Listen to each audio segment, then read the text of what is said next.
Have you ever scrolled through like Instagram or even just walked through a mall and felt this weird disconnect? Like something's off. Yeah, exactly. Like what you're seeing is a bit too perfect, a bit too polished to be real.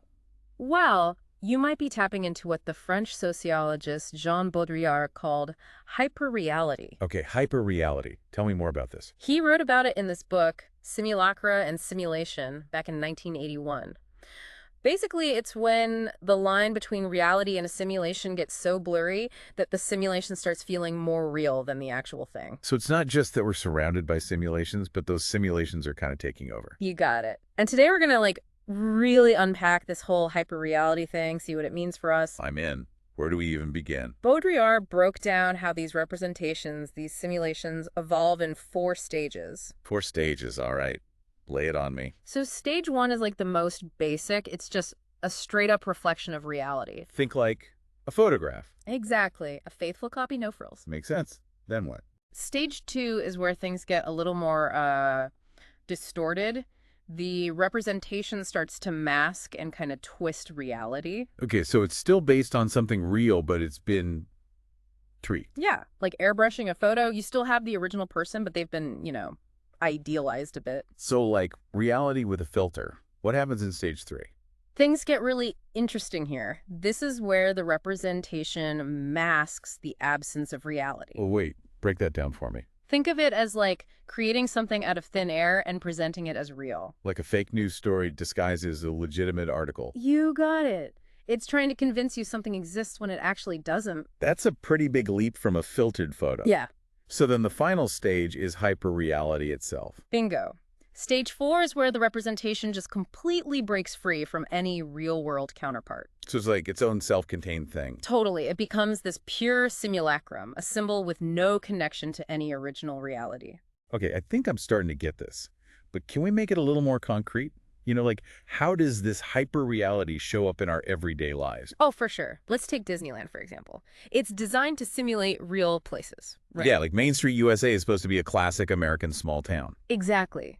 But it's so meticulously crafted, so idealized, that it ends up feeling more magical and honestly more real than any actual small town you might visit. So you're saying that the simulation, the carefully constructed artifice, can sometimes feel more real than the actual experience. It's like the simulation becomes the new standard. That picture-perfect Main Street becomes what people think of when they imagine a charming small town, even if real small towns are messier and less idyllic. And it's not just Disneyland, right? When you think about social media, so many of us are presenting these curated versions of our lives online. Oh, totally. You're crafting an online persona, a highlight reel of your best moments, and that becomes the version people interact with.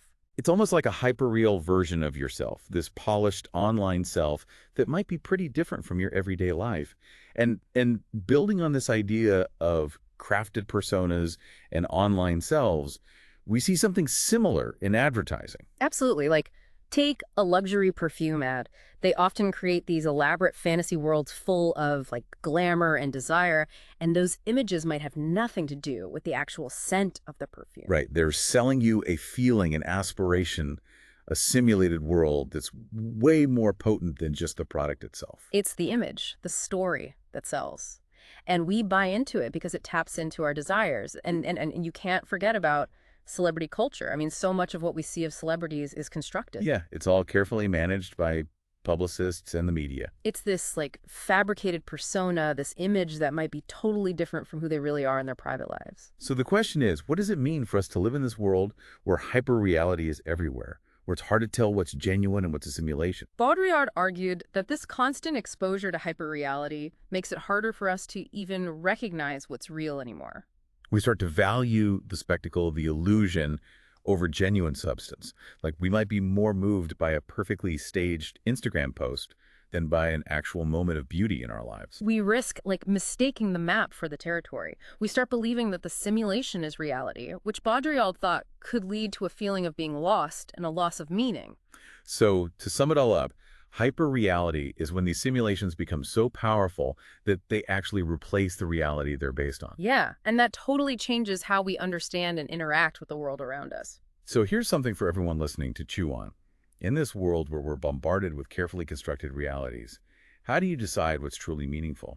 how do you find authenticity in your own experiences?